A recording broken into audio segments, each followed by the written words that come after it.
ഇപ്പോൾ ട്രെൻഡിങ് ആയ bun Musk ഉണ്ടാക്കിയാലോ, ഇതിൻ്റെ ഒരു പ്രത്യേക ഒരു ടേസ്റ്റാണെന്ന് പറയുന്നത് കേട്ട് അങ്ങനെ ഞാനും ഉണ്ടാക്കാൻ തുടങ്ങി. ഇതിൻ്റെ ടേസ്റ്റ് പിന്നെ വേറെ ലെവലാണ്. ഇത് കഴിക്കുന്നെങ്കിൽ ഇതുപോലെ ചായയിൽ മുക്കി തന്നെ കഴിക്കണം എന്നാണ് പറയുന്നത്. അപ്പോൾ ഇതിൻ്റെ വേറെ തന്നെ ഒരു പ്രത്യേക ടേസ്റ്റാണ്. എന്നാൽ നമുക്കിത് ഉണ്ടാക്കിയാലോ. ബട്ടർ വാങ്ങുന്ന സമയത്ത് നിങ്ങൾ ഉപ്പില്ലാത്ത ബട്ടർ തന്നെ വാങ്ങണേ, എന്നാലേ നമ്മൾ ബൺ മസ്കൊക്കെ അടിപൊളിയായി കിട്ടും. ഇതിലേക്ക് 3 സ്പൂണ് മിൽക്ക് മെയ്ഡ് നമുക്ക് ചേർത്ത് കൊടുക്കാം. ഒരാൾ മധുരത്തിനനുസരിച്ച് ചേർത്ത് കൊടുക്കാം കേട്ടോ. നമുക്ക് ഇത്രയും മധുരം ആവശ്യമുള്ളൂ, അതിനനുസരിച്ചതാണ് ഞാനിപ്പോൾ ചേർത്ത് കൊടുക്കുന്നത്. ഇനി നമുക്കിതിലേക്ക് വെനില എസെൻസ് ആണ് വേണ്ടത്. ഇതിലേക്ക് ഒരു 2 തുള്ളി വെനില എസെൻസ് ചേർത്ത് കൊടുത്താൽ മതി. അതന്നെ നല്ലോണം ഫ്ലേവർ ഇതിലേക്ക് കിട്ടും. ഇനി ഇത് നമുക്ക് നന്നായിട്ടൊന്ന് മിക്സാക്കി എടുക്കാം. കൂടുതലായിട്ടൊന്നും എസെൻസ് ചേർത്ത് കൊടുക്കണ്ട കേട്ടോ. എസെൻസിൻ്റെ ഇത് പെട്ടെന്ന് തന്നെ അറിയും, അതാണ്. ഇനി നമ്മൾ ബണ്ണിലേക്ക് നമുക്ക് ഇതുപോലെ പുരട്ടി കൊടുക്കാം. അതിൻ്റെ ഉൾവശമൊക്കെ നല്ലോണം ആവുന്ന രൂപത്തിൽ തന്നെ പുരട്ടി കൊടുക്കണേ. ഇനി നമുക്കിതിൻ്റെ സൈഡ് വശമൊക്കെ അതുപോലെ തന്നെ പുരട്ടി കൊടുക്കാം. ഞാനിപ്പോൾ 3 മാത്രമേ ആക്കുന്നുള്ളൂ, കുറേ കൂടുതലായിട്ടൊന്നും ആക്കുന്നില്ല. നിങ്ങൾക്ക് ആവശ്യത്തിനനുസരിച്ച് ആക്കുമ്പോൾ അതിനനുസരിച്ച് ബട്ടർ ആക്കി കൊടുത്താൽ മതിയേ.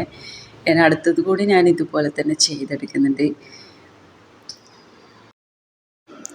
അടുത്തതിൽ കൂടി നമുക്ക് ഇതുപോലെ ബട്ടർ തേച്ച് കൊടുക്കാം. നിങ്ങൾ ബന്ന് വാങ്ങുന്ന സമയത്ത് നല്ല സോഫ്റ്റുള്ള ബന്ന് തന്നെ നോക്കിയിട്ട് എടുക്കണേ, എന്നാലേ നമ്മളെ ബൺ മസ്കൊക്കെ അടിപൊളിയായി കിട്ടും കേട്ടോ.